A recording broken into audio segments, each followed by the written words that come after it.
Senhoras e senhores, bom dia. A Omnia Safe Consultoria em Seguros dá as boas-vindas a todos os senhores e senhoras e agradece a presença à primeira edição do Fórum A Medicina Suplementar do Futuro e seu impacto nas organizações. Este evento tem como objetivo promover uma análise dos principais problemas ocasionados pela vida moderna, com foco na gestão da saúde no ambiente corporativo, proporcionando uma severa redução de custos nos contratos com as operadoras de saúde. Teremos ao longo de nossa manhã uma série de palestras com profissionais renomados que vão mostrar uma visão panorâmica deste cenário, esclarecendo pontos fundamentais para empresários, líderes de entidades de classes e profissionais de recursos humanos. O evento é uma realização da Omnia Safe Consultoria em Seguros, em parceria com a Câmara de Comércio Ítalo-Brasileira, região Nordeste. Queremos de público também fazer o agradecimento ao fundamental apoio das seguintes empresas e entidades: Sistema FIEC, CIMEC, a Associação Empresas do Complexo Industrial e Portuário do PECEM, a Associação de Empresas do Distrito Industrial de Maracanaú, Conselho Regional de Contabilidade do Ceará, a Associação de Bares e Restaurantes do Ceará, Câmara Brasil-Portugal-Ceará, Conselho Regional de Medicina do Ceará e a Associação Cearense de Supermercados. Queremos fazer também o registro e o agradecimento às presenças do senhor Ricardo Sabadia, diretor executivo da Associação das Empresas do Complexo Industrial e Portuário do PECEM, da senhora Francisca Augusta Barbosa, vice-presidente do Conselho Regional de Contabilidade do Ceará. Para a fala de boas-vindas a todos os senhores e senhoras, convido ao palco e anuncio a palavra do senhor Cláudio Vulo, diretor de projetos da Câmara de Comércio Ítalo-Brasileira, e da senhora Luciana Santana, diretora técnica e organizadora de nosso fórum.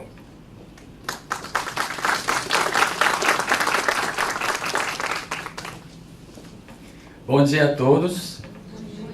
É uma grande satisfação, é uma grande honra para a Câmara de Comércio Ítalo-Brasileira, região Nordeste, estar aqui novamente na Casa da Indústria, na FIEC, para realizar mais um evento de grande prestígio. Hoje estaremos com grandes palestrantes conhecer temáticas muito relevantes que serão abordadas de forma moderna e com profundo conhecimento numa área muito importante para empresas de todos os setores da economia do Ceará, área de saúde e medicina suplementar.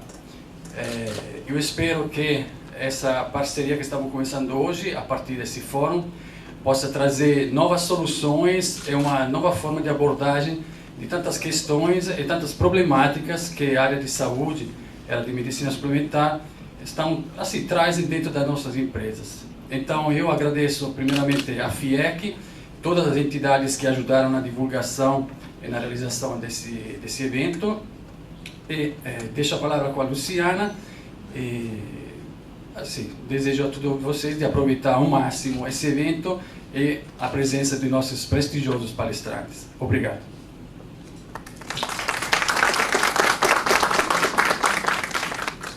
Bom dia a todos.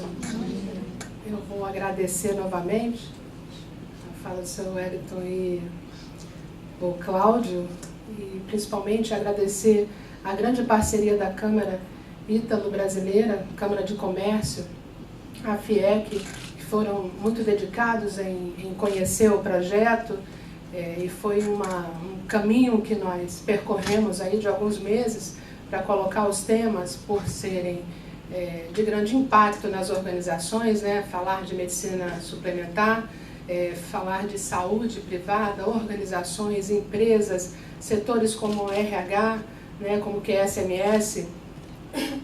Eu tive a oportunidade de ligar para algumas pessoas conforme as inscrições eram feitas e percebi que nós tivemos muitos médicos do trabalho, pessoas que é SMS, né, profissionais liberais, profissionais de enfermagem. Isso, a equipe, nos brainstorms que nós fazíamos do evento, isso foi muito positivo.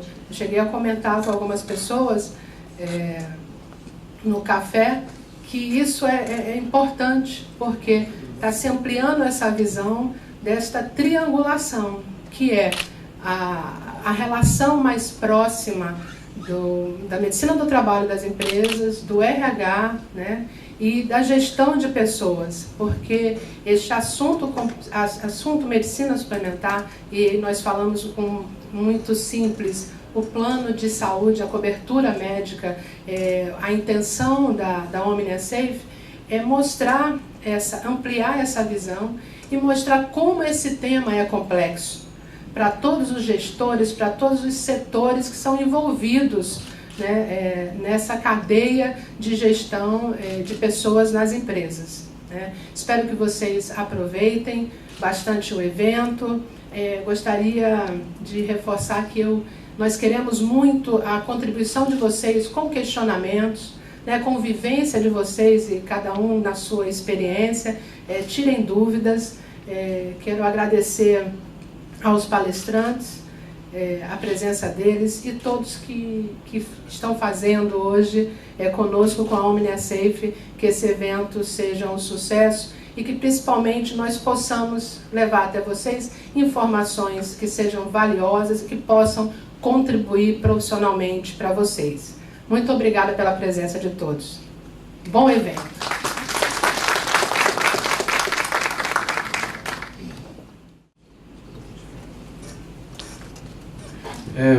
Bom dia, talvez boa tarde, eu já nem sei mais, já sei que todo mundo deve estar cansado, eu vou tentar não me estender muito.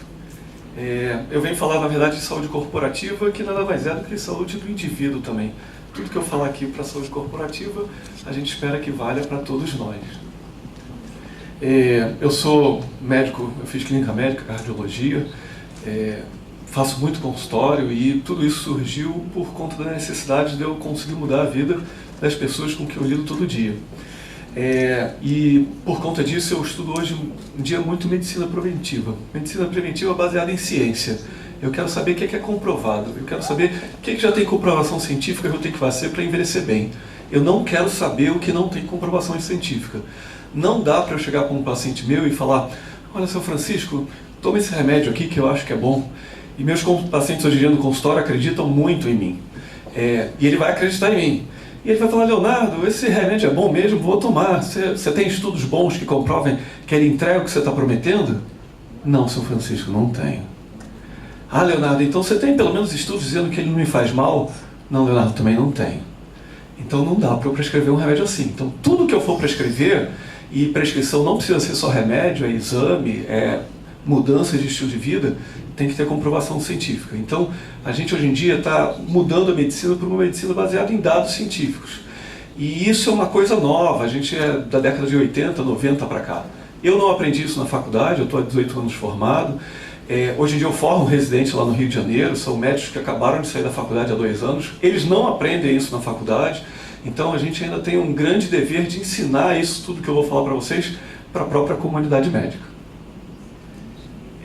A gente vai falar um pouco, a medicina do trabalho, ela se diferencia um pouco do que a gente entende como saúde do trabalhador. A medicina do trabalho tem um caráter muito mais legal. Na verdade, ela é legislada e se preocupa muito mais com a saúde especificamente do colaborador dentro da área de trabalho. Ela mesmo vem evoluindo, a gente vê até pelas definições, que era desenvolvimento de ações preventivas no ambiente laborativo, processo de educação e segurança no trabalho, mas a gente vê até definições mais recentes que mostram em promoção de saúde, da qualidade de vida, dimensões física e mental. Ele ainda fala particularmente no trabalho, mas ele não fala especificamente só no trabalho. Então a própria medicina do trabalho tem evoluído, tem visto que a gente não tem que se preocupar com coisas intrínsecas do trabalho. Na verdade, isso é um ser humano. Eu falo muito no consultório que eu não trato exame, eu trato pessoas. Então a gente não vai tratar um trabalhador, a gente vai tratar um ser humano e várias coisas influenciam isso. Só para a gente ver como saúde do trabalhador é uma coisa muito pouco estudada e pesquisada, a gente tem poucos dados. Se a gente for ver na maior base de dados latino-americana de saúde, na verdade isso engloba qualquer aspecto de saúde, se a gente for procurar de acidente de trabalho, você tem 430 resultados só de publicações. Se a gente for procurar de absenteísmo, a gente tem 110 só. E aí a gente vê uma literatura pequena de acidente de trabalho, que a gente vai ver que é importante, obviamente, do ponto de vista individual, é importante do ponto de vista empresarial, mas a gente vai ver que o impacto na saúde da corporação é muito maior de absenteísmo, e a gente vai mostrar isso através de dados. Só para você ter uma noção, se a gente buscar hipertensão arterial no mesmo LILACS, a gente tem 140 mil publicações. Então, acidente de trabalho tem 430 e absenteísmo você só tem 110. Você vê que a gente precisa ainda que pessoas estudem mais isso. E estudem mais para a gente começar a fazer ações que a gente tenha comprovação que valeu a pena. Não adianta eu começar a chegar aqui, olha, vamos implementar isso, vamos implementar aquilo, e ninguém ter comprovação de que realmente aquilo funciona. Aqui é uma coorte, isso são trabalhos que a gente acompanha, são coortes retrospectivas, e aí eu vou dar alguns números. Isso aqui da indústria de petróleo. Em 2 anos, essa coorte foi entre 2007 e 2009, de 782 trabalhadores, 542, quase 70%, tiveram falta do trabalho e geraram licença médica. Enquanto que só tiveram 16 episódios realmente associados a acidentes de trabalho. Então, falta, absenteísmo, é muito maior que acidente de trabalho, mas você vê que a literatura de acidente de trabalho é muito maior do que absenteísmo. É provável que a gente perca muito mais dinheiro com absenteísmo do que realmente com acidente de trabalho. Mas a gente acaba dando muito mais importância, e principalmente a legislação, e não é injustificável, é justificável que a gente fique preocupado com a saúde do indivíduo, mas obviamente que do ponto de vista corporativo a gente tem que se preocupar com a saúde de todos os colaboradores de uma maneira global, porque isso impacta muito mais em custo do que o acidente de trabalho especificamente. Aqui são, essa da frente é uma primeira coorte, a segunda coorte são de trabalhadores da Prefeitura do Espírito Santo. Eles mediram por 1 ano o número de absenteísmo, o número de licenças médicas que eles tinham. Eles tinham 12.300 funcionários na Prefeitura de Vitória, e ao longo de 1 ano só, que foi 2012, eles tiveram 14 mil documentos de absenteísmo. Então, eu tenho mais de uma falta por trabalhador. E eu fico me pensando, hoje em dia, eu sou tanto trabalhador público quanto eu tenho 2 consultórios, eu não lembro de eu ter faltado na vida. Por que a gente tem tanta falta no ambiente corporativo? E eu que sou tanto empregado quanto dono do negócio, nunca faltei. Alguma coisa deve ter aí devem ter vários estímulos, e obviamente a gente vai ter que combater os que a gente sabe, os que a gente conhece, para isso a gente tem que gerar literatura, e os que a gente já comprovou que as ações que a gente testou realmente valem a pena. Então o absenteísmo realmente é uma praga, a gente tem que combater. As 3 principais causas são doenças osteoarticulares, transtornos mentais e doença respiratória.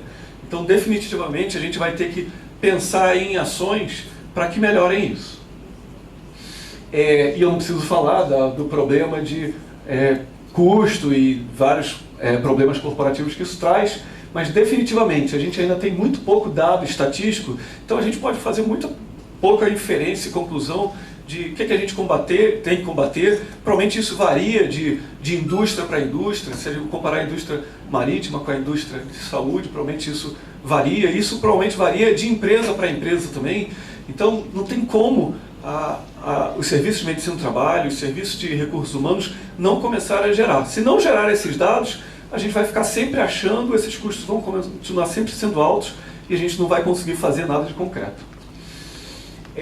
Então a primeira conclusão é que a saúde do trabalhador, na verdade, não é a mesma coisa que medicina do trabalho. A gente vai ter que, além de cumprir a legislação e garantir a segurança do trabalhador, a gente vai ter que olhar a saúde de uma maneira global, que hoje em dia não é feita, mas a gente em medicina preventiva começa a tentar fazer isso, e com bons dados, a gente vai começar a transformar, além da obrigação trabalhista, a gente vai tentar olhar a saúde de uma maneira global. E vocês vão ver que isso também está mudando muito. A saúde está mudando muito. Até 1980, 1990, a saúde era muito baseada em observação, em conhecimentos passados de professor para aluno, professor para aluno, e hoje em dia isso mudou na medicina. a gente não quer saber o que a gente acha, a gente quer saber o que tem comprovação. E isso porque muitas vezes a gente cria mitos e a gente vai comprovar que esses mitos não se transformam em verdades quando a gente testa aquela hipótese. Hoje em dia a gente tem um grau de confiabilidade dos estudos médicos em que a gente praticamente só se baseia nossas conclusões em ensaios clínicos randomizados e revisões sistemáticas, que são os melhores níveis de estudo médico. Opinião de especialista está aqui. Então, quando o professor titular da faculdade, não sei o que, vem me falar que minha experiência, hoje em dia, para quem estuda medicina baseada em dados, sabe, esse cara começou falando errado, cara. Porque não tem como eu comparar a experiência de um professor titular que viu 5.000 pacientes ao longo da vida com um estudo que tem 70.000 pacientes. A amostra do estudo é muito maior. Isso eu estou falando de um estudo, quando um estudo bem feito, um ensaio clínico randomizado, tem 10.000 pacientes, 15.000 pacientes. Quando eu pego 10 estudos sobre o mesmo assunto e faço uma revisão desses estudos de boa qualidade, eu estou pegando 70.000, 100.000, eu vou mostrar aqui estudos de 300.000 pacientes. Então não dá para eu comparar a experiência de um médico com uma avaliação de 300.000 pessoas. Eu vou citar 2 mitos aqui. Na verdade, a gente sabe muito bem que mulher tem um risco cardiovascular menor que o homem. A gente acredita que esse risco começa a se aproximar a partir da menopausa. Então a primeira conclusão lógica que a gente poderia ter é que caem os hormônios femininos e isso provavelmente era um fator protetor e ela tem mais infarto e derrame por conta disso.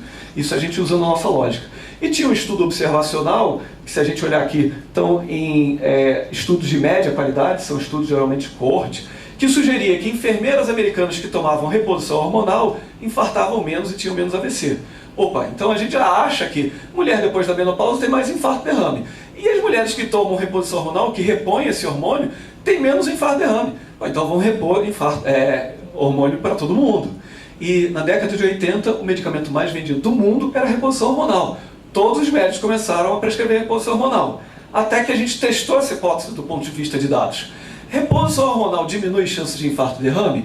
E a gente fez um ensaio clínico randomizado sobre isso. E quando a gente testou essa hipótese de maneira elegante, a gente viu que, além de não diminuir infarto, a reposição hormonal aumentava AVC, aumentava a trombose venosa profunda, aumentava a embolia pulmonar, aumentava câncer de mama, aumentava doença de vesícula e aumentava a demência. Então, assim, para de achar. Em medicina a gente não usa mais lógica. A gente entende que a gente ainda sabe muito pouco desse sistema biológico complexo. Então a gente vai querer muito mais se guiar por dados de estudos que foram com boa metodologia do que começar a achar e propor terapias e intervenções que às vezes podem estar prejudicando os nossos pacientes e não ajudando os pacientes, que é a boa intenção de todo mundo. Obviamente, eu estou falando aqui que reposição hormonal aumenta essas chances todas, isso é um efeito médio na população. Outra coisa que a gente tem que entender é o conceito de risco. A gente sempre faz uma intervenção se, obviamente, o benefício da intervenção for muito maior que o risco da intervenção. Eu aqui aumento um pouquinho o risco de complicações. Então, eu tenho que ter um risco bem maior, um benefício bem maior para justificar que eu faça a reposição hormonal. Então, se uma mulher tem muito sintoma de climatério ali no pós-menopausa imediato, essa pessoa está sofrendo muito, talvez eu tenha um pequeno benefício, de repor hormônio feminino nela. Sabendo e avisando ela que eu tenho um pequeno malefício se eu continuar isso por 5 anos. Então, tão logo esses sintomas melhorarem e eu puder começar a diminuir esse hormônio feminino, eu vou começar. Então, assim, o estudo não está falando que hormônio feminino é proibitivo. Isso é efeito médio na população. Se eu fizer isso para todo mundo, algumas vão se dar mal com isso e nenhuma vai se dar bem. Agora, para aquela mulher que está sofrendo, eu posso propor por alguns anos, 1, 2 anos, aliviar o sofrimento e não correr tanto risco assim, porque eu estou limitando uma intervenção que a longo prazo pode ter alguns efeitos deletérios. É assim que a gente interpreta, é um efeito médio, e a gente sempre tem que pesar tudo risco-benefício. Aqui é outra controvérsia que já não tem mais controvérsia nenhuma. A gente sabe que câncer de próstata é extremamente comum, câncer é mais comum no homem, em causas de morte só fica atrás de melanoma e câncer de pulmão, e a gente sabe que se a gente tratar o câncer de próstata, pegando a doença localizada, em 5 anos todos vão estar vivos. Isso seria o ideal para todos os tipos de doença. E se a doença já tiver metástase e eu pegar ela por exame de registramento, eu consigo ainda, depois de 5 anos, 31% dos pacientes ainda estarem vivos. Com doenças já avançadas, depois de 5 anos, 1/3 dos pacientes estarem vivos, ainda é uma boa estatística. E aí a gente acha, olha, Leonardo, essa doença mata muito, eu tenho muito medo de ter câncer de próstata, a prevalência é muito alta, e você tem um exame que talvez você consiga identificar precocemente, que é o PSA, o toque retal. Então quero fazer, vale a pena. Em 1970, o Dr. Richard Ablin desenvolveu o PSA. Em 1990, o FDA dos Estados Unidos, que é a agência regulatória de exames e de intervenções, autorizou para uso de diagnóstico PSA. E aí, em 1992, foi o pico de diagnóstico. A gente começou a fazer exame em todo mundo e começou a ver que muita gente tinha células de câncer de próstata na próstata. E aí a gente começou a tratar todo mundo. Tem câncer, tem que tratar. Tem câncer, tem que tratar. Como é que eu vou deixar um câncer sem tratamento? Você vai morrer, eu preciso tratar. O grande problema é que a gente começou a ter na literatura estudos observacionais, que eram estudos que não tinham grande confiabilidade da informação, comparando populações muito parecidas. E o estudo mais clássico foi comparando a Alemanha Ocidental e a Alemanha Oriental. É a mesma genética, é a mesma população. Mas uma era capitalista e tinha dinheiro e fazia como política de saúde pública PSA mais toque retal, a outra era socialista, não tinha dinheiro, então não fazia. Mas quando a gente foi comparar as duas populações e comparar morte por câncer de próstata, era igual. Peraí, a população que eu fiz o rastreamento, que tem um único objetivo, um rastreamento de câncer só tem o objetivo de diminuir morte por câncer por aquele tipo de câncer. E aí eu comparei duas populações, uma que fez rastreamento e outra que não fez, e a mortalidade foi igual, alguma coisa tem de errado aí. Talvez a lógica que eu tenha seguido não esteja certa. Então, vamos fazer estudos elegantes, ensaios clínicos randomizados, e aí vamos testar essa hipótese agora do ponto de vista científico. E aí, esses estudos têm que ser estudos populacionais, a indústria farmacêutica não consegue bancar esses estudos. E a gente tem um estudo europeu e um estudo americano, um envolvendo 182 mil pacientes. O estudo americano envolvendo 76 mil pacientes que acompanharam por anos e sortearam. Na verdade, olha, metade da população vai ter o rastreamento, a outra metade não vai, e vamos ver quem é que morre menos por câncer de próstata. E no final, a gente hoje em dia já tem 6 ensaios clínicos desses, com um total de 390 mil pacientes. É a segunda doença mais estudada do mundo, a mais estudada é câncer de mama, e a gente teve um resultado por meta-análise desses 6 estudos mostrando que a mortalidade é exatamente igual. Então, o rastreamento de câncer de próstata não consegue entregar o benefício que ele propõe, que é diminuir morte por câncer de próstata. E a gente tem uma série de discussões e explicações para isso. A gente hoje em dia entende que a maioria dos homens vai ter células de câncer de próstata, mas esse câncer geralmente tem um comportamento de crescimento muito lento, e você não vai morrer pelo câncer de próstata, vai morrer por outras coisas. E só 1 a 2% dos homens que têm câncer de próstata vão morrer por câncer de próstata. Agora, se eu só diagnostico e não tenho como diferenciar quem vai morrer e quem não vai morrer, eu acabo tratando todo mundo.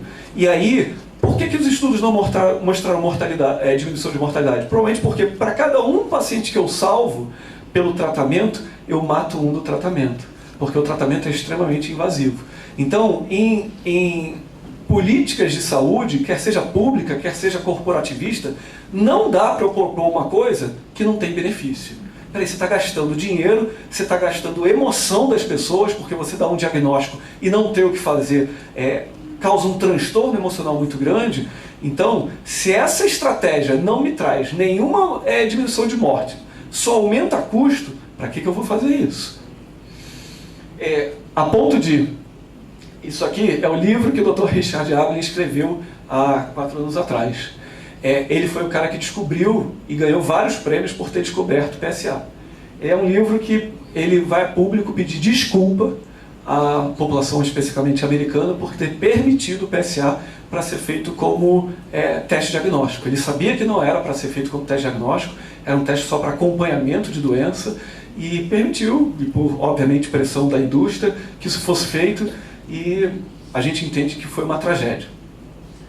Aí muitos pacientes meus me perguntam quando eu falo isso tudo.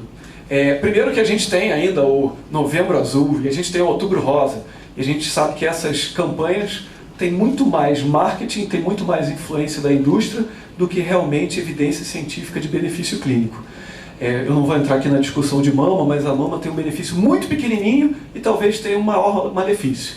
A gente já sabe isso bem e as duas grandes sociedades médicas já falam isso. Mas o que a gente tem que hoje em dia ver é se do ponto de vista de dados as estratégias realmente funcionam. E é isso que a medicina baseada em evidência científica hoje em dia cada vez se propõe.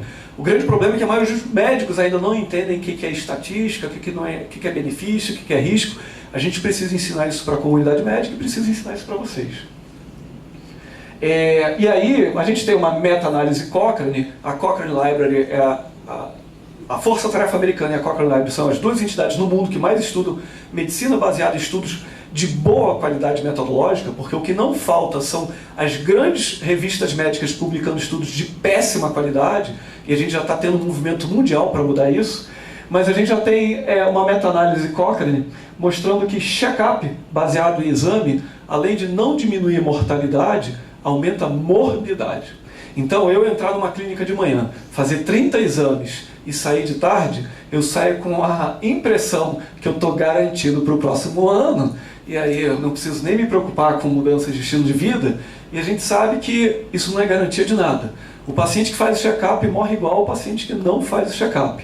E além de ele morrer igual, ele ainda tem uma série de anormalidades dos exames, que os médicos adoram dizer que são doenças, mas que só são anormalidades. Os médicos não entendem que toda medição tem erro, os médicos não entendem que existem outliers, existem variações da normalidade que não são doenças, e aí a partir do momento que o médico viu uma anormalidade, ele não resiste a prescrever novos exames, a prescrever um tratamento. O médico na faculdade, ele aprendeu a tratar doença. Ele só vê doente no hospital. A gente precisa mudar essa mentalidade das faculdades. O médico precisa saber a ver o paciente não doente. E precisa saber que intervenções no não doente que tem comprovação científica que vale a pena fazer. Uma coisa que a gente sabe definitivamente a pena que não vale a pena fazer é sair fazendo exame. Não vale a pena. Isso aqui é uma revisão da entidade mais respeitada do mundo de revisões de literatura médica. E daqui a pouco a gente vai ver a outra entidade do mundo que é mais respeitada em medicina preventiva. Eles pegam, vale a pena fazer teste ramétrico? Vale a pena fazer Doppler de carótida? Vale a pena fazer rastreamento de câncer? E os caras são extremamente respeitados no mundo. E vocês vão ver o quão poucos exames esses caras mandam a gente fazer em medicina preventiva. Mas a gente todo ano sai do médico com uma batelada de exame. Então a primeira coisa que a gente tem que mudar é a mentalidade do médico. E aí, eu já falei um pouquinho do conceito de benefício clínico. Qualquer comprimido que a gente propor, qualquer teste diagnóstico que a gente propor, qualquer tratamento alternativo que a gente propuser, peraí, qual é o benefício que isso vai me trazer? Qual é o potencial malefício? E eu só quero coisas que tenham um benefício grande, porque toda intervenção, no mínimo, um pequeno malefício tem.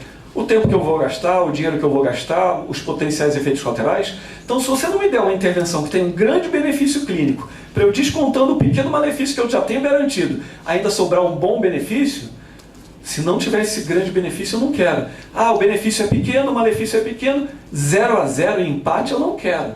Eu só quero coisas que tenham prova, que tenham um benefício clínico importante. Isso a gente chama de economia não monetária da medicina. E aí, a gente consegue ver hoje em dia quais são as principais causas de morte do mundo. Eu vou falar rapidamente. São infarto e derrame, doença pulmonar crônica secundária a cigarro, pneumonia, câncer de vias aéreas, HIV, doenças infecciosas, principalmente diarreia, diabetes, acidente de carro e doença hipertensiva. Dessas causas que a Organização Mundial cita como doenças de maior mortalidade, todas as que estão com seta vermelha, a gente consegue, com atitudes simples que a gente vai conversar aqui, mudar o curso natural da doença. Então, se a gente quiser mudar as principais causas de morte, a gente consegue através de intervenções simples na grande maioria delas. Agora, pasmem, esse é um artigo publicado ano passado pelo Dr. Macari. Ele é um cirurgião torácico, mas que se especializou em medicina preventiva e transparência em medicina. A gente precisa que os médicos comecem a abrir seus números, os hospitais comecem a abrir seus números. E ele fala que a primeira causa de morte nos Estados Unidos hoje em dia calculada é doença cardiovascular, a segunda câncer e, pasmem, a terceira é erro médico. E não é erro médico falando, foi operar e morreu. Não, não, não. Erra o médico pedindo um exame que não tem necessidade de laboratório. Ah, pediu um exame aqui de laboratório, viu que estava um pouquinho alterado, aí pediu um segundo exame que mostrou alguma coisa assim, aí vamos fazer um procedimentozinho aqui, o procedimento complicou um pouquinho, aí isso vira uma bola de neve. E eu estou cansado de ver riscos cirúrgicos para operar cálculo de vesícula desnecessariamente, pólipo de endométrio desnecessariamente, uma série de procedimentos que não tem nenhuma necessidade. E as pessoas morrem. Eu tenho 1 milhão de pacientes que vão a mim, eu já tenho uma fama no Rio de Janeiro de ser a segunda opinião controversa, de pacientes, mas eu tenho que ir para cateterismo, Leonardo? E definitivamente não tem. Fiz um teste hormétrico para fazer atividade física, porque toda academia pede, desnecessariamente eu vou mostrar isso, e aí deu positivo e o meu médico mandou para cateterismo. A gente sabe hoje em dia que morte por exercício físico é 1 para 100 mil. Morte para cateterismo é 1 em 500. Eu estou querendo prevenir uma morte de 1 para 100 mil fazendo um exame que mata 1 para 500. Peraí, cara, só pede isso quem não sabe dados. Mas os médicos não sabem os dados. Então, vamos parar de fazer exame, vamos fazer um planejamento de vida. Isso aqui que eu vou falar para vocês, eu faço na primeira consulta de primeira vez com meus pacientes no consultório. E aí, a gente vai, ao longo de 18 anos, obviamente, de prática clínica, estudando dados, a gente vai aperfeiçoando isso aqui. Então, na verdade, eu acho que a gente tem que conhecer medidas que tenham benefício em mortalidade e em qualidade de envelhecimento. O que a gente quer, na verdade, é não morrer e envelhecer bem. Ponto. Eu não quero mais nada. Eu não quero saber se esse parâmetro fisiológico está alto, se está baixo. Eu quero não morrer e envelhecer bem. Ponto. E aí eu proponho sempre o efeito Hawthorne. O efeito Hawthorne, na verdade, foi a GE que viu. Eles ficavam testando se colocar mais luz ou menos luz lá na fábrica fazia com que eles trabalhassem melhor ou não. E eles perceberam no final do estudo que não faz diferença. O que faz diferença era a hora que você aumentava ou diminuía a luz, eles lembravam que você está sendo vigiado e trabalhavam mais. Então era só na mudança da luz que fazia com que as pessoas trabalhassem melhor. Então o fato é ser vigiado. E na maioria das vezes eu hoje em dia sugiro para os meus pacientes, você que tem que se vigiar, cara. Mas pode ficar que eu sou chato e vigio você também. Eu sou bem chato, mas eu acho que as pessoas têm que começar a se vigiar. E a gente acha que monitorar dados, eu estou falando de dados de estudos científicos, mas eu vou falar agora de monitorar dados individuais, nossos. E é a gente que tem que monitorar. Eu proponho que a gente calcule isso, e isso a gente pode fazer no ambiente corporativo, que a gente calcule o risco cardiovascular para 10 anos, a gente já tem scores bem validados das 2 grandes sociedades americanas, com populações de mais de 100 mil pessoas, são estudos de populacionais que estão vindo desde 1948, então a gente já está na 3ª geração de populações que já tiveram infarto, derrame, e a gente, através de análises estatísticas, consegue ver quais são os fatores mais associados a infarto e derrame. Então, se não está nesses 8, não influenciam tão bem, então não vou me preocupar tanto, e eu vou mostrar isso. Eu proponho, então, sempre calcular uma vez por ano risco cardiovascular, uma nota de bons hábitos de vida que impactam em qualidade de envelhecimento, e observar as poucas estratégias que já têm prova pela Força Tarefa Americana de Medicina Preventiva, através de estudos de excelente metodologia, que realmente impactam em trazer benefício para você. Esse exame, em eu fazendo, em eu tratando, em eu chegando a um resultado final, no final me traz um benefício clínico, porque só fazer diagnóstico não me serve. Só me serve se eu tiver todo um sequenciamento de fazer diagnóstico, ter um tratamento hábil e depois ter um estudo comprovando que é o resultado final que eu esperava, diminuição de mortalidade ou cura daquela doença. Eu tenho que ter um estudo no final de boa qualidade metodológica provando isso. Eu não posso dizer que eu acho. Não, ninguém acha nada.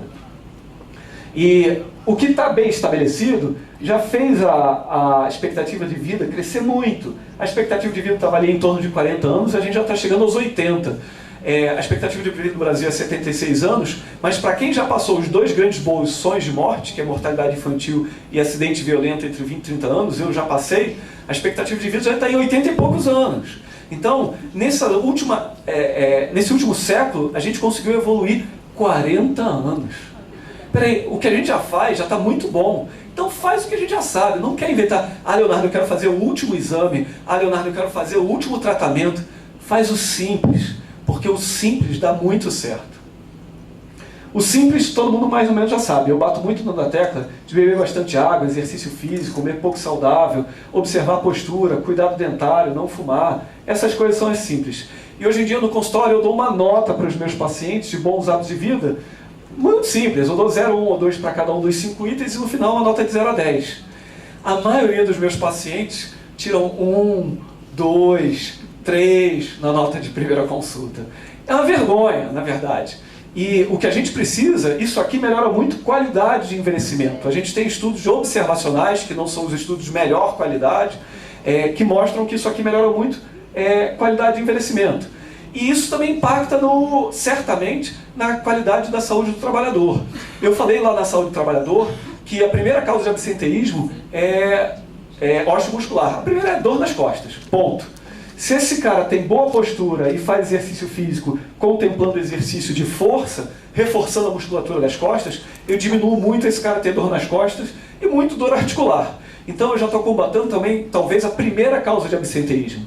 Se eu dou para esse cara um bom estilo de vida, boa alimentação, bom exercício, esse cara diminui o número de doenças preveníveis, porque tem muita doença prevenível. A maioria das idas à emergência são por coisas preveníveis. Geralmente, tonteira é por falta d'água, cansaço é por sobrepeso e sedentarismo, palpitação é por desidratação, sedentarismo e obesidade. Então, muitos sintomas que eu, particularmente, como médico, considero extremamente bobos, mas que, obviamente, que a pessoa está sentindo lá, está achando que está sempre morrendo, a maioria desses sintomas são sintomas que a gente conseguiria prevenir só com bons hábitos de vida. Muitas vezes, para o meu paciente, eu falo, não, vamos fazer a prova terapêutica de hábitos de vida e a gente vai ver se esse sintoma melhora em 2 a 3 meses antes de eu pedir algum exame para você, porque definitivamente esse não é um exame que me traga alguma doença importante. Então, eu sugiro calcular a nota de bons hábitos de vida, sugiro calcular o risco cardiovascular. Isso aqui, na verdade, tem na internet e é baseado pelos grandes estudos populacionais reunidos pelas 2 grandes sociedades americanas. Então, esses são os 8 fatores de risco que influenciam as 2 principais causas de morte: infarto e derrame. Idades, sexo, raça, colesterol, pressão, se é hipertenso, se fuma e se é diabético. Então, história familiar vocês não veem aí. Hoje em dia a gente já dá menos importância. Obesidade também não está aí. A gente não dá tanta importância. A gente sabe que a obesidade aumenta o risco de ser diabético, e aí quando você se torna diabético, isso aumenta bastante seu risco cardiovascular. Mas a gente vai focar no que é importante. Obesidade influencia, a gente vai, obviamente, com bons hábitos de vida, atacar a obesidade. Mas eu não vou atacar a obesidade porque aumenta o risco cardiovascular. Eu vou atacar a obesidade porque vai dar dor nas costas, porque vai dar dor articular, e esse cara vai faltar pra caramba. Entendeu? Agora, definitivamente a obesidade não é um dos maiores fatores para infarto e derrame. Quando a gente está falando de mundo corporativo, obviamente que eu acho que a gente tem que primeiro pensar na empresa. E aí a gente tem que pensar em causa de absenteísmo. Essa vai ser a principal meta nossa. Então a gente vai tentar melhorar hábitos de vida para melhorar doença osteomuscular. A gente vai tentar melhorar a qualidade de vida para melhorar doença mental. A gente tem vários estudos observacionais que você melhorando a qualidade de vida, você melhora a saúde mental das pessoas. Obviamente, se a pessoa tem uma ótima percepção da qualidade de vida dela, ela tem menos depressão, menos ansiedade. E isso eu uso muito no consultório. Meus pacientes ansiosos que têm muita palpitação, cara, começa a fazer atividade física que você vai ver que você vai melhorar bastante essa palpitação. Então, a gente melhorando o hábito de vida, a gente melhora principais causas de absenteísmo, mas eu acho que o saúde do trabalhador também é cuidar do trabalhador.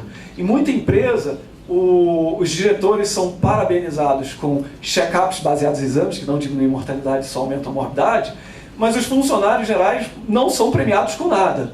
Eu acho que a gente começar a premiá-los com uma avaliação baseada em ciência, revendo o risco cardiovascular, que eu consigo fazer com cálculo de internet simples, revendo nota de bons hábitos de vida e sugerindo os muito poucos exames que fazem diferença, esse cara vai se sentir abraçado. Eu estou fazendo um check-up muito mais inteligente nesse cara.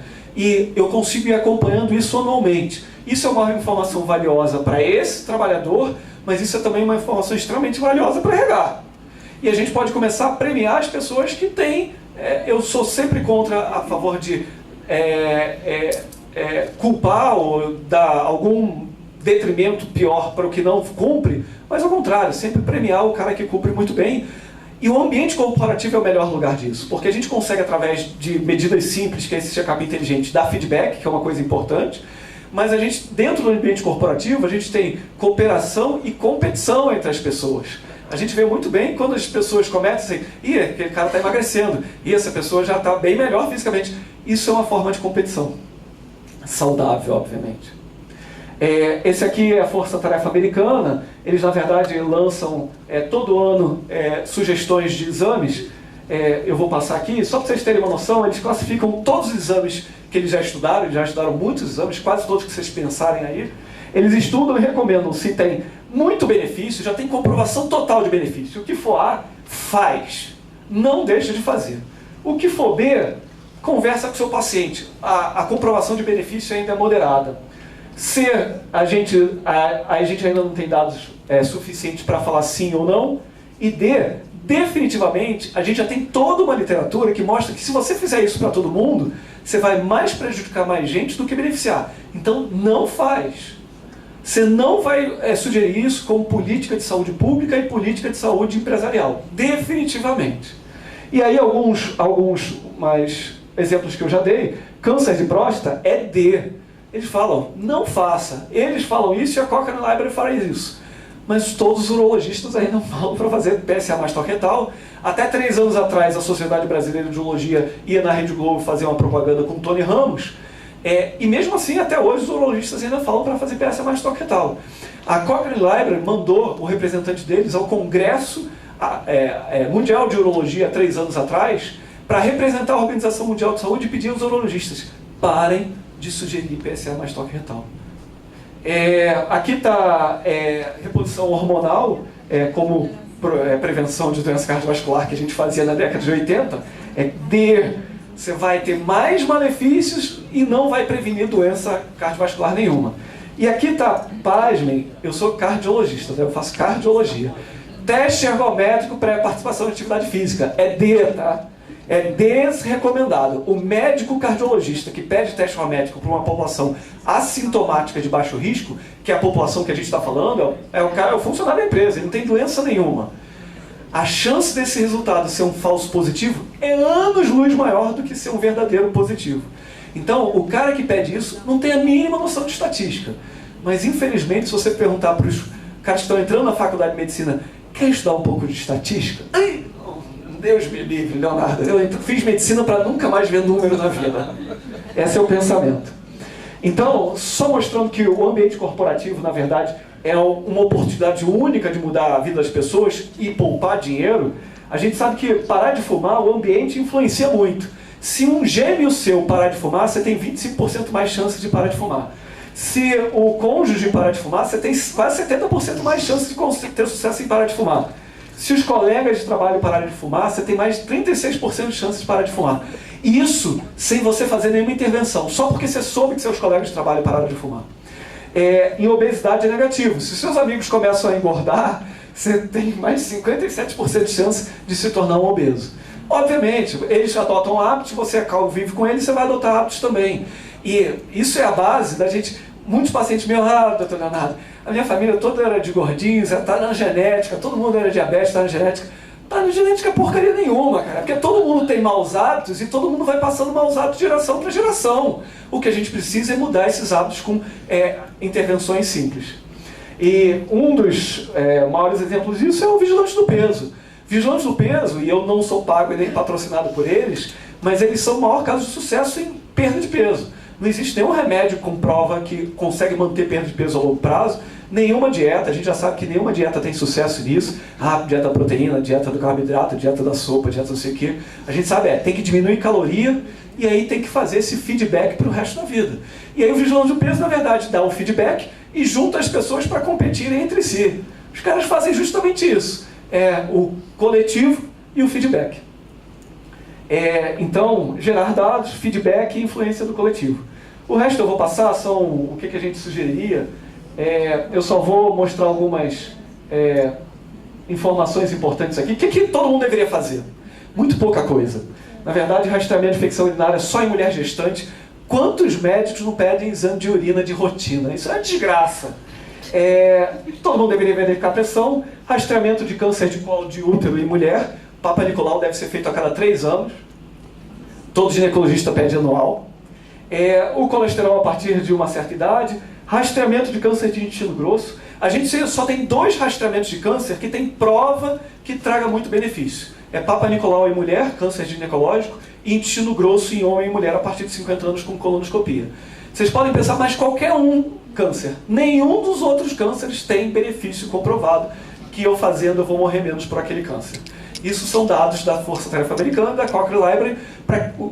Se você for perguntar aos médicos que estudam medicina baseada em evidências científicas, eles falam, cara, Cochrane Library, Força Tarefa Americana falou, cara, eles fizeram excelentes revisões.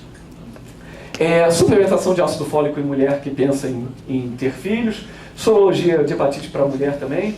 Todo mundo deve fazer sorologia para HIV e sífilis, a gente tem uma epidemia de sífilis no Brasil, e aconselhamento sobre tabagismo.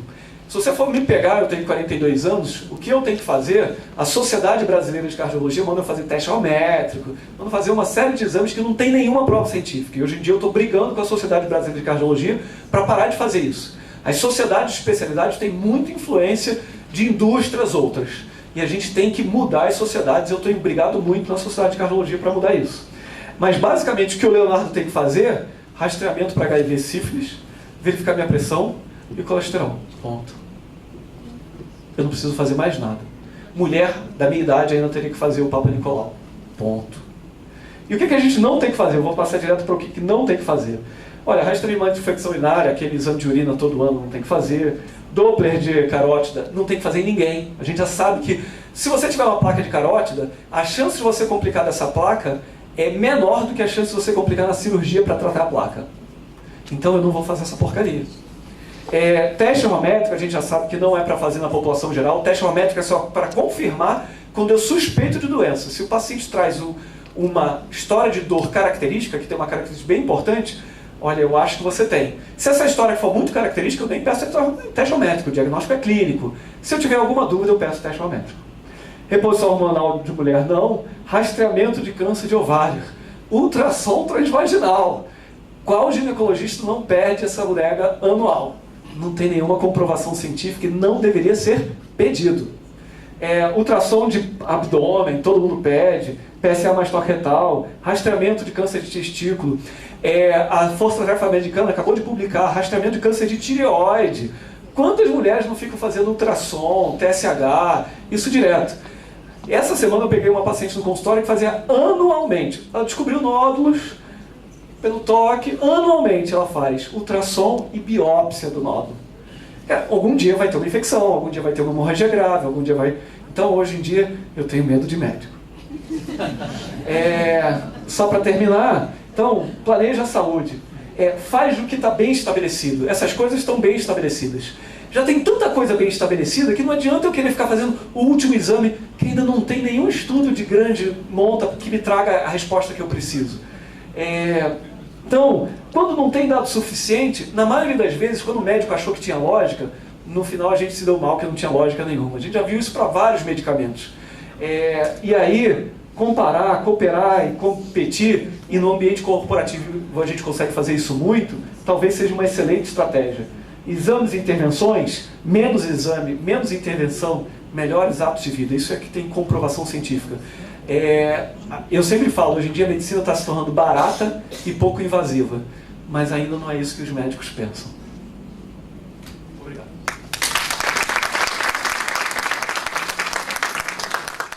E para o encerramento de nosso fórum, convido aqui à mesa a senhora Luciana Santana, diretora técnica e organizadora do nosso fórum, e o senhor Mário Elias Rocha, diretor comercial da Omnia Safe.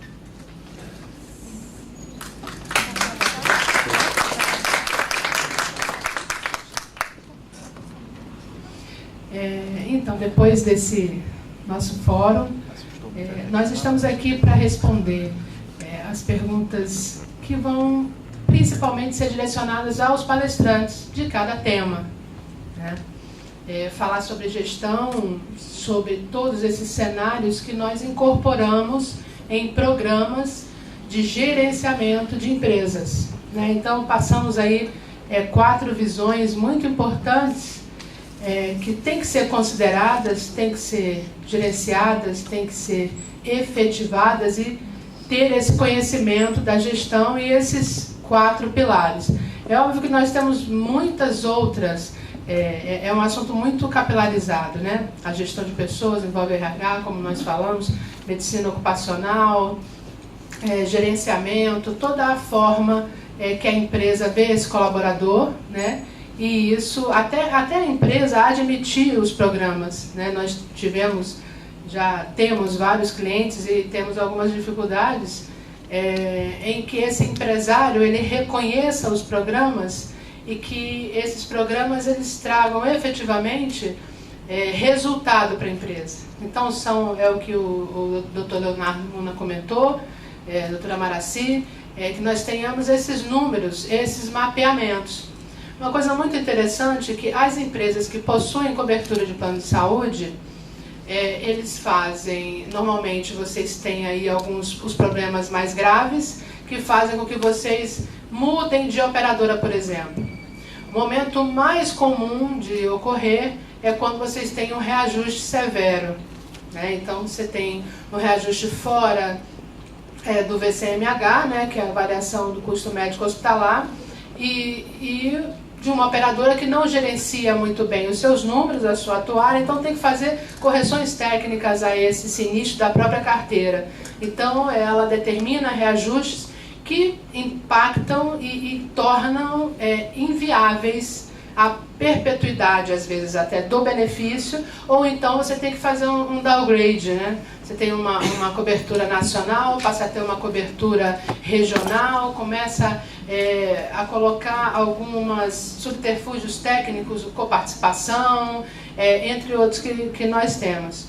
E todos esses cenários que nós colocamos, todos os profissionais, os doutores, né, os palestrantes, eles fazem parte dessa grande equipe que proporciona o gerenciamento desses números da gestão suplementar, da gestão do contrato de saúde das empresas, das organizações, dos representantes de associações que nós tivemos aqui, né?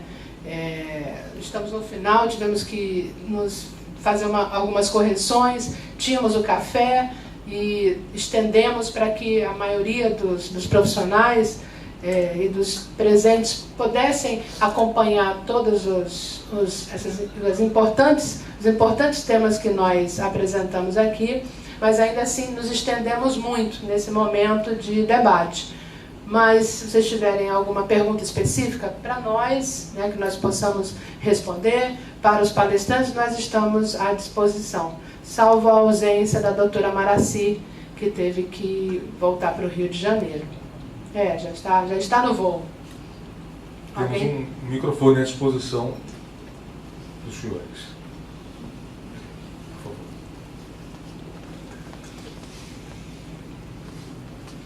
Peço a gentileza se a senhora pudesse identificar, por favor. Me chamo Suiane, né, sou gestora de recursos humanos e assim, parabenizo o evento. Assim, o evento foi de altíssimo nível. E uma coisa que me deixa muito triste é ver uma abordagem tão importante não ter sido tão prestigiada por outros colegas. Entendo que tem compromissos, mas assim, foi muito rico. E assim como o Dr. Leonardo colocou, eu também sou uma grande questionadora dos meus colegas da área de RH. Porque a gente vê muito programas de qualidade de vida de fachadas. Sim. Onde se coloca um espaço que alguém deita e tal, mas não vai a fundo o que causa realmente o mal-estar dentro das empresas. Exato. Por que o nosso colaborador vai tanto no médico? Por que ele faz tanto exame? Então, essa profundidade que hoje foi muito bem abordada aqui, me deixou assim, extremamente feliz. E eu queria assim, saber, como representantes do evento, como que vocês pretendem despertar, através das empresas associadas, né, a FIEC, porque o que eu ainda vejo? As pessoas correndo atrás da tecnologia, as pessoas correndo atrás de ferramentas de seleção, ferramentas como RH, ferramentas de T&D, estão tratando assim a pessoa como o ser produtivo, mas esquece a essência do ser humano, que é a que adoece, que é a que tem conflitos familiares, como foi bem colocado na primeira palestra, né? Então, assim, me preocupa enquanto gestora de RH, a gente está indo para um mundo tecnológico, mas não está preparando as pessoas para esse mundo. Desprezando, né? O humano. Isso, porque assim, a gente vai ter, com certeza, algumas atividades robôs e por aí vai. O Watson está por aí. Exato. Mas e o ser humano, como é que ele está sendo pensado para receber toda essa tecnologia, se a gente já tem um cenário não muito favorável? Tem uma pesquisa da ONU agora recente que diz que em 2020 nós vamos ter o maior número de pessoas improdutivas por depressão. Exato. A Maraci passou essa mensagem hoje. Exato. Exatamente. Então, assim, me preocupa isso. Então, como é que a gente, enquanto recursos humanos, a gente pode sair desse contando, claro, com essa questão que eu acho que hoje é um benefício que chama muito a atenção do funcionário, que é o plano de saúde, que é ter essa seguridade para a família dele, para ele. Mas como que a gente vai conseguir trabalhar isso dentro dessas organizações que ainda não estão enxergando que o ser humano está adoecendo? Muito obrigada, Suiane, pela sua pergunta, foi excelente. Muito obrigada por ter dado seu depoimento tão positivo. E os palestrantes, realmente, eles fazem parte de projetos nossos de gestão de pessoas, de empresas e de grupos, né? Por exemplo, o doutor Daniel colocou uma nova metodologia, né, de avaliação, de screening, que é feito normalmente de uma forma formulário, né, e um pouco evasivo. Você faz uma coleta ali para ver, por exemplo, glicemia, e hoje nós buscamos fazer isso num tempo menor. Isso é bom? Porque o empresário não deixa, às vezes não permite que os programas apoio ao RH, eles aconteçam porque é sinônimo de absenteísmo em horas que seja, mas é absenteísmo. Ele não consegue enxergar esse benefício, né? Então aí vai a tua colocação e a sua afirmação. Mas o mais importante, eu acho que é um diferencial da Omni, da nossa consultoria, é a continuidade. Então não adianta nem o Leonardo Luna, nem o Dr. Daniel Ianni fazer uma pré-avaliação e uma classificação desse grupo se nós não tivermos a continuidade desse monitoramento e absorção desses números. Então nós precisamos apoiar o RH e mostrar para essa empresa, olha, quem somos nós hoje? E quem seremos nós daqui a 12 a 24 meses? Porque as pesquisas comprovam que os resultados mais efetivos e que nós conseguimos os números para comprovar é posterior a pelo menos 24 meses. Nós não conseguimos mudar a história, como o doutor Daniel falou, sem mudar os hábitos de vida, fazer com que não haja mortalidade em pouco tempo. Você tem que mudar internamente. E essa mudança, então nós temos um trabalho muito grande de endomarketing, também junto com a empresa, de forma a reconhecer o tempo laboral de todos, para que não haja prejuízo.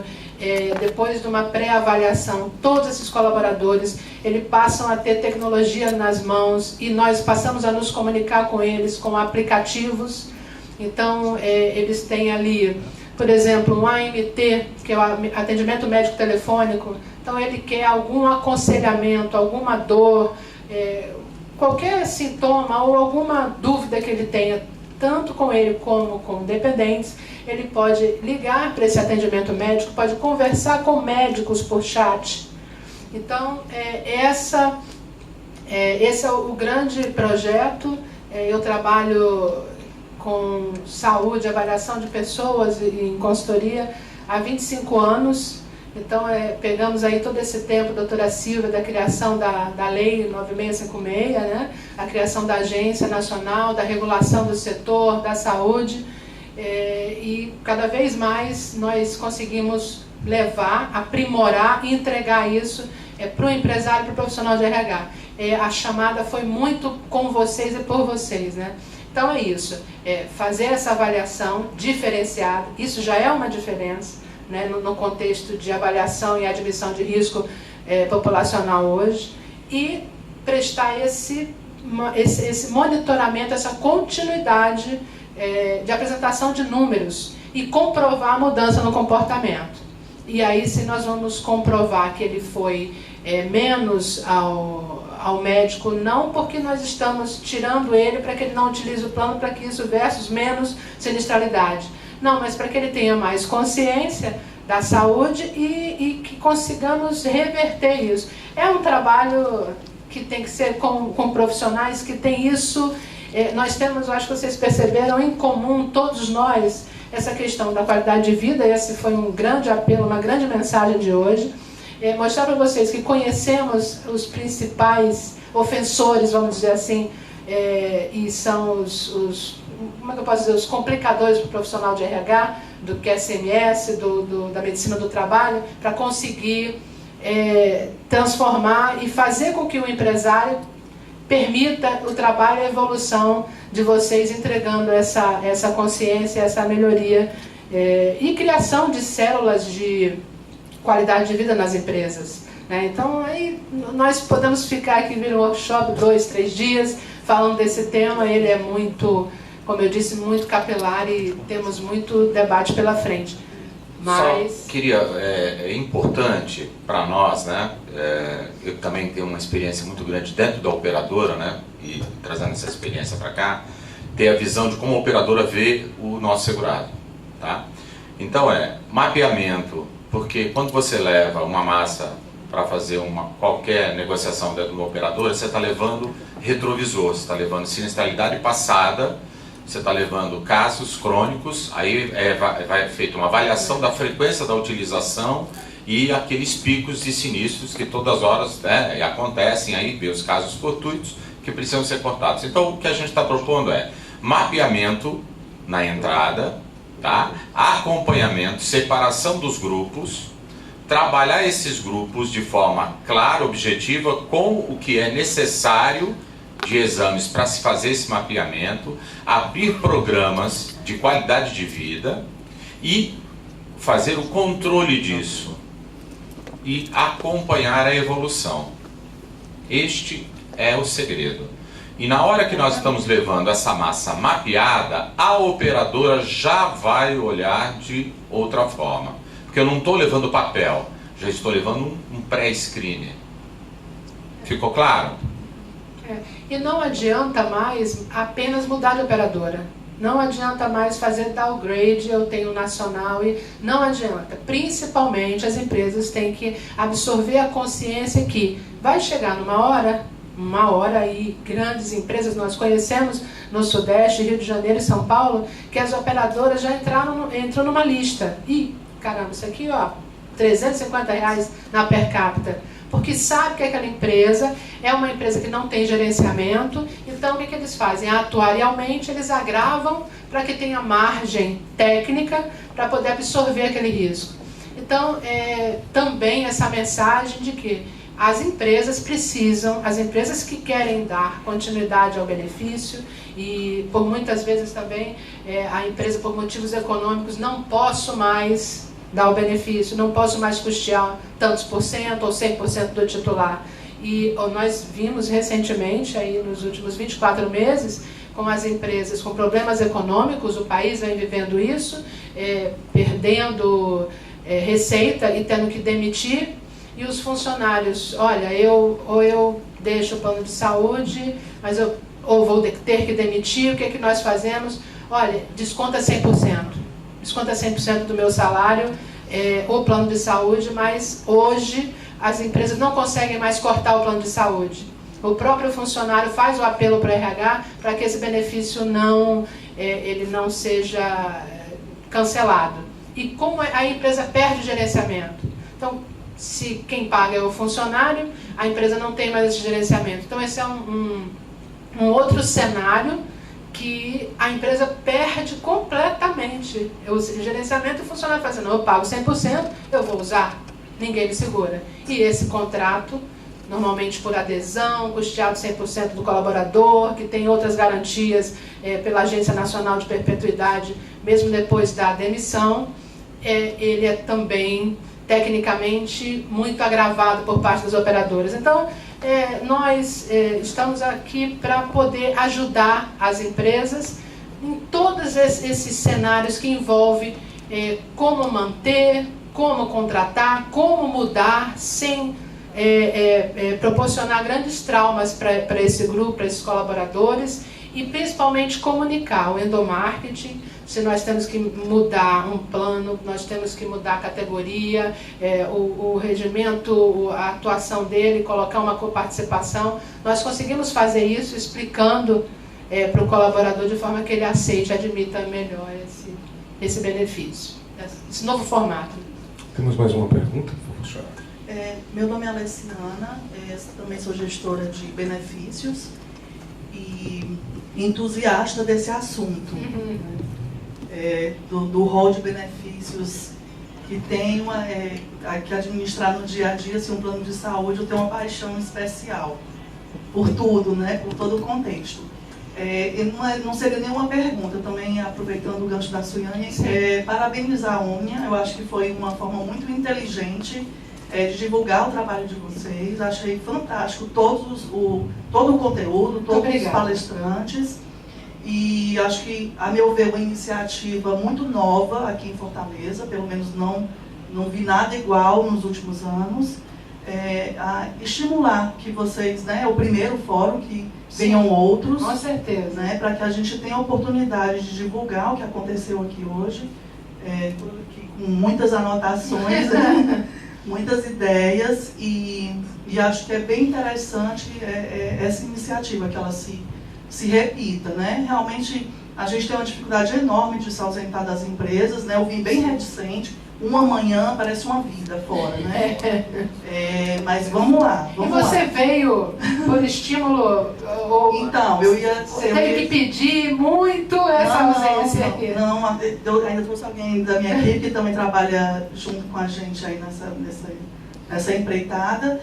Mas eu ia fazer uma ressalva com relação à comunicação, porque eu soube, por acaso, recebi uma imagem no WhatsApp e aí fui pesquisar no Google, né? Então, assim, eu tive uma dificuldade até para fazer a inscrição. Então, talvez eu acho que a comunicação tenha pecado um pouco, né? E por isso o público foi menor e também tivemos atrasos, né? Que talvez, não sei se todo mundo concorda, é uma característica mesmo, assim, da nossa região. A presença e a pontualidade, né? Mas, mesmo assim, eu gostaria de ratificar, né, que foi uma iniciativa muito válida e que a gente possa ter outras oportunidades, trazendo aí demais colegas, principalmente do mundo corporativo. Muito obrigada. Eu gostei muito da tua fala, você começou falando de benefício. Aí é que está a questão. Obrigado. Você começou falando de benefício. Aí é que está a questão. Deixa de ser um benefício, sob o ponto de vista da bondade humana, para ser uma ferramenta de trabalho altamente propícia para a empresa e para o empregado. A questão também, cá para nós, que ninguém nos ouça, é que muitas empresas olham isso como um benefício, né? Ticket de refeição, também vou dar plano de saúde. Pois benefícios. E hoje não é mais isso, em nenhum lugar do mundo, né? Quando você fecha um contrato de prestação de serviços, médico ou de tecnologia, você não acompanha aquele contrato? Você, quando contrata um terceirizado para fazer um headhunter para você, para determinadas vagas, você não acompanha esse contrato? Por que o plano de saúde não pode ser? Não só pode, como deve. Porque o objetivo da empresa é, se eu tenho um plano de saúde, o meu número de doenças tem que diminuir. Estou errado, doutor? O meu número de doenças tem que diminuir. Eu não quero que o meu empregado saia da empresa para fazer fora, porque eu estou perdendo tempo, eu estou pagando para ele não estar aqui dentro. A gente entende tudo isso. Mas, ao mesmo tempo, essa visão do benefício como se fosse uma bondadezinha humana, hoje não rola mais, não pode ser dessa forma, né? A ponto da empresa suspender o contrato, eventualmente, porque não há condição de pagar. A crise que a gente vive impede isso. Então, eu gostei demais quando você falou, isso é um benefício. Pois não é mais um benefício, né? Hoje é uma visão míope. Hoje é um investimento de negócio. Exatamente. E existe um break-even, que chamamos de break-even, que é o ponto de equilíbrio de ponto 70, em algumas regiões ponto 75. Então, para a gente encerrar o horário de todos aí que tem que, né, dar continuidade, é só pensar, 1% de todo o contrato de saúde corporativo, aí vai depender de qual é a política comercial da operadora, é a taxa de administração dela. 70% é destinado à utilização, é o sinistro. Você contrata uma operadora e ela diz para você: eu sou capaz de gerenciar o seu aporte mensal. É isso. Ela diz que tem essa capacidade de gerenciar esses 30%, porém, se você meter a mão nos 30% dela, ela vem e fala assim: querida empresa, você tirou meu lucro, então, vamos repor tecnicamente, trazer esse contrato ao equilíbrio, 25% de reajuste. Tem que ter 25% de reajuste, porque teve uma severidade, teve 1 ou 2 casos de CA, teve um acidente, uma bariátrica, uma artrodese, que são os grandes eventos que aí tiram aí os contratos da curva positiva. E como é que vocês ficam com isso? Então, assim, não dá mais, realmente, para as empresas apenas contratarem plano de saúde. Nós queremos passar esse conhecimento para o RH, colocar todos esses pontos de forma muito clara para que vocês tenham uma melhor contratação e uma melhor continuidade e condição de continuar com benefício. Tá certo? Eu agradeço a colaboração de vocês, o tempo investido, dedicado. Espero que nós possamos ter passado essa mensagem e contribuído com informações, né?